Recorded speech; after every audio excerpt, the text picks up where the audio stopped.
Dan konon aksi ini hingga hari Kamis, dan aksinya hari Rabu dan Kamis itu adalah aksi yang akan dilaksanakan secara nasional. Oleh karena itu wajar kalau kemudian banyak sekali pertanyaan-pertanyaan dan bahkan tudingan yang cukup serius bahwa aksi demonstrasi yang dilakukan oleh mahasiswa itu tidak lebih dan tak sekedar ditunggangi oleh kepentingan politik tertentu. Tapi saya sebagai orang yang pernah agak sedikit lama, kurang lebih sekitar 8 tahun ya, jadi aktivis dan menjadi tukang demo yang tergabung dalam asosiasi Badan Eksekutif Mahasiswa, tuduhan-tuduhan aktivitas politik, tuduhan-tuduhan soal demonstrasi itu seringkali memang muncul dari pihak-pihak tertentu yang memang tidak suka melihat gerakan mahasiswa. Jangankan jumlahnya yang cukup banyak, jangankan jumlahnya ini yang terdistribusi cukup masif dan terjadi di berbagai tempat. Aksi demonstrasi yang jumlahnya puluhan orang, 50 orang, 60 orang, 100 orang, itu juga dituding bahwa ada cukong, ada pihak-pihak tertentu, ada politisi tertentu, ada partai tertentu yang kemudian dituduh sebagai biang kerok melakukan demonstrasi itu. Jadi tuduhan-tuduhan itu ya saya kira memang bukan hanya kali ini saja terjadi, tapi setiap demonstrasi apapun yang dilakukan oleh mahasiswa itu pasti selalu dikonotasikan, digerakkan oleh kepentingan politik, terutama digerakkan oleh mereka yang katanya tidak suka kepada pemerintah, yang katanya ingin merusak demokrasi, yang katanya mereka itu rata-rata barisan sakit hati gara-gara kalah Pilpres 2024. Tapi satu hal, bagi mereka yang selalu menuding bahwa gerakan demonstrasi yang dilakukan oleh mahasiswa itu ditunggangi, dimanapun gerakan mahasiswa sejak menjatuhkan rezim Orde Baru 98 juga dituding ada aktor-aktor tertentu yang punya kepentingan untuk menjatuhkan Orde Baru saat itu. Begitupun gerakan-gerakan demonstrasi pasca reformasi yang mendemo Gus Dur, yang mendemo Megawati, yang mendemo siapa namanya SBY, yang mendemo Pak Jokowi, itu biasa. Ketika ada demonstrasi yang dilakukan oleh mahasiswa, pasti ada tuduhan-tuduhan yang mengarah ke hal yang sama, bahwa ini ditunggangi, bahwa ini misalnya dikendalikan oleh kepentingan politik tertentu dan seterusnya dan seterusnya. Tapi bahwa kita harus memahami gerakan mahasiswa itu adalah sebuah gerakan yang memang selalu muncul dari luang idealisme. Karena yang dipikirkan oleh mahasiswa itu adalah hal-hal yang baik, hal-hal yang sifatnya ideal terkait dengan bangsa dan negara. Kalau mau jujur, ketika kita membaca satu persatu tuntutan yang disampaikan oleh mahasiswa ketika kemarin mereka melakukan demonstrasi, kan isunya adalah isu-isu yang terkait dengan common sense dan sudah menjadi konsumsi umum sejak lama. Apa coba misalnya? Misalnya menolak soal kampus diberikan izin untuk mengelola tambang. Itu kan sejak lama menimbulkan polemik karena khawatir kalau kampus mengelola pertambangan, daya independensi dan kritisisme kampus itu hilang.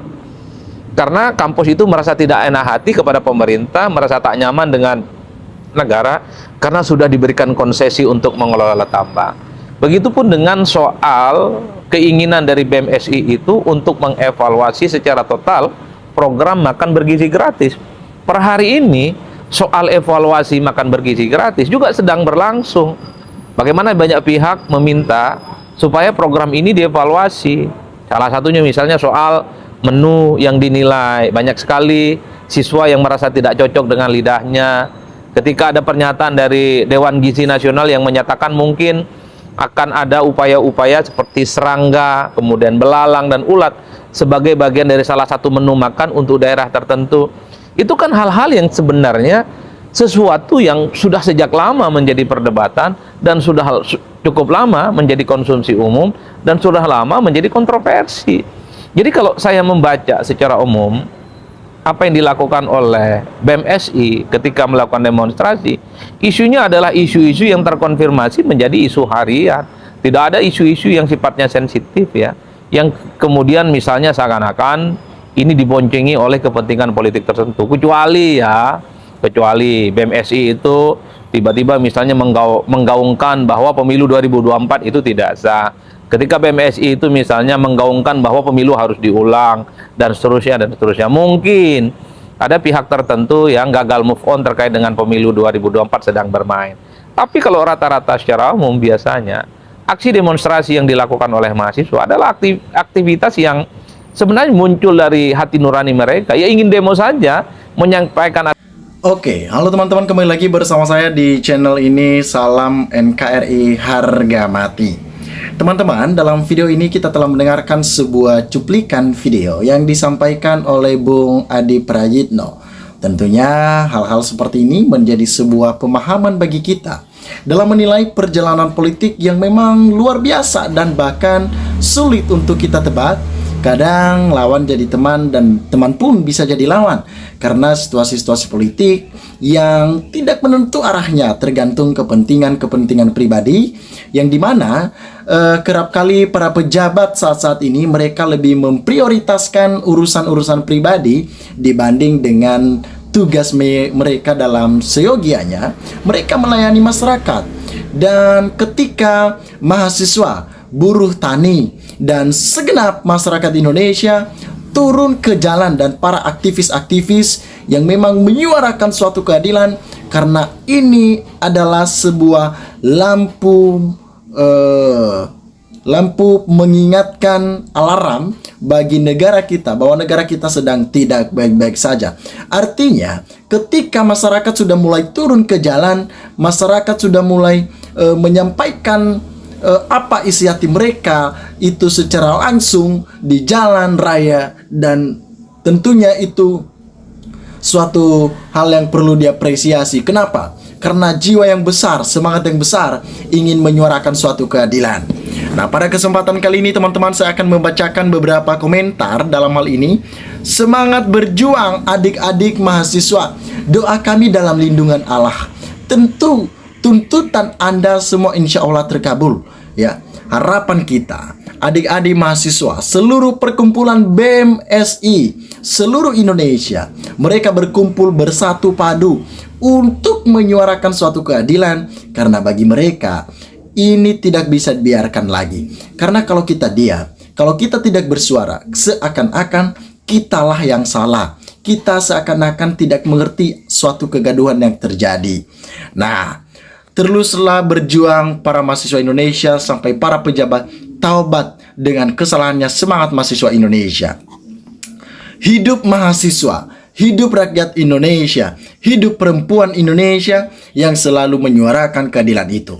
Hidup mahasiswa, hidup rakyat, jangan gentar, teruskan perjuanganmu. Semoga sukses tujuannya. Semoga Tuhan lindungi perjuanganmu.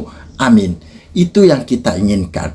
Karena memang janji-janji presiden di saat kampanye yang kita kenal, teman-teman ya, yang kita kenal pada saat itu ini seakan-akan meyakinkan. Mereka memberikan suatu program makan siang gratis.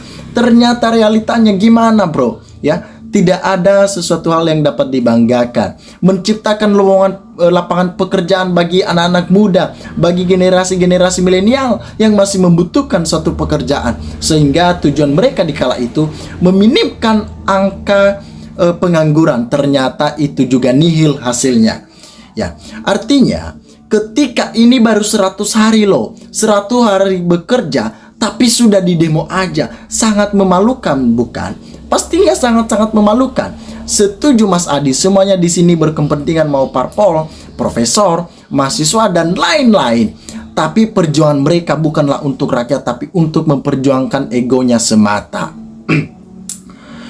Jadi bravo mahasiswa, terus suarakan kebenaran dan keadilan. Pemimpin berkoalisi hanya kalian, harapan rakyat. Memang benar ditunggu, tapi oleh kepentingan rakyat, ya. Bangsa dan negara bukan oleh politisi yang punya sawat kekuasaan menghalalkan segala macam cara meski rakyat banyak yang dirugikan. Kebenaran yang objektif harus diperjuangkan. Penguasa dan terlena dengan kekuasaan sudah biasa dulu. Setiap demo yang dilakukan oleh mahasiswa selalu dituding, ditanggapi pihak-pihak tertentu. Lanjut BMSI, perjuangan belum selesai, panjang umur perjuangan. Apa yang terjadi saat-saat ini? Kita harus mewujudkan cita-cita negara kita di 2045 nantinya, teman-teman, yaitu menjadi negara emas. Nah, bagaimana bisa terwujud ketika masih banyak koruptor di dalamnya? Ketika pejabat-pejabat negara masih belum bisa menyelesaikan tugas-tugasnya dengan baik. Ketika presiden kita masih belum bisa tegas dalam menyingkirkan orang-orang yang menjadi sampah dalam kabinet. Ya, ini penjelasan yang masuk akal yang disampaikan oleh Bung Adi Prayitno, teman-teman, ya. Tentunya suatu bentuk dukungan yang begitu serius untuk adik-adik dan kawan-kawan mahasiswa yang begitu luar biasa. Terima kasih Mas Adi Prayitno. Mudah-mudahan pemerintah paham dan mendengar aspirasi masyarakat, terutama mahasiswa yang memperjuangkan haknya sebagai pelajar. Semoga didengar. Sehat selalu bagi orang-orang yang selalu menjadi garda terdepan dalam mewujudkan suatu keadilan itu. Disampaikan di sini, Mas Adi itu pemikirannya luar biasa cerdas, lugas, tegas sekali. Apa yang disampaikan memang mewakili suara rakyat yang saat ini merasakan suasana di negeri ini sedang tidak baik-baik saja memang, dan harusnya banyak kebijakan-kebijakan pemerintah yang harus dievaluasi lagi. Makasih Bang Adi atas dukungan-dukungan penuhnya terhadap seluruh masyarakat Indonesia. Baik, teman-teman, sahabat-sahabat lensa netizen dimanapun Anda berada, silakan berikan tanggapan teman-teman ya di dalam kolom komentar ini, sehingga kita dapat bertukar pikiran antar satu dengan yang lain lewat kolom komentar ini. Saya membacakan satu komentar lagi luar biasa dari Cintai San, mengatakan, sudah bisa di pemerintah selalu nuding ada tunggangan politik digerakkan oleh kelompok yang belum move on, padahal yang belum move on ya pemerintah Prabowo. Sekarang karena mereka anti kritik, nggak mau mengakui kelemahan mereka, tidak bisa mensejahterakan rakyat.